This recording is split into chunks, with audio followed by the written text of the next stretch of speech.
Our follower Jared slid into our DMs wanting to look into his ancestors, and we discovered that he comes from a long line of American military heroes. Specifically, almost every single man on his mother's side fought in almost every single major American war. Starting with Jared's 7th great-grandfather, Joseph Canterbury. Joseph Canterbury was born in 1725 in the British colony of Virginia. And so when Virginia and the other British colonies decided to go to war against England for independence, Joseph decided to fight on the side of the land that he knew.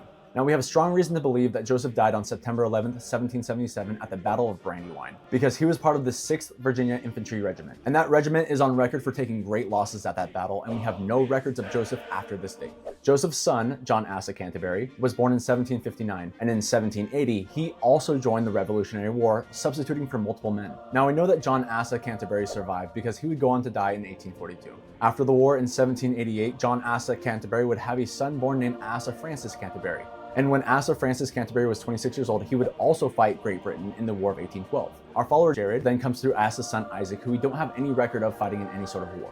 In the year 1842, Isaac's son John Canterbury would be born. John Canterbury would then go on to fight on the Union side of the Civil War. 20 years after the war in 1885, John Canterbury would go on to have a son named Ray Ransom Canterbury. Ray Ransom Canterbury would go on to fight on behalf of America in World War I. Before Ray went off to Europe, he got his wife pregnant, and in 1917, she gave birth to Robert Canterbury. At the age of 23 in 1940, Robert would register to join the United States military. Only a couple years later, Robert found himself participating and fighting on behalf of the Allied forces in World War II. After World War II in 1950, Robert would have a son named Ray Maxwell Canterbury.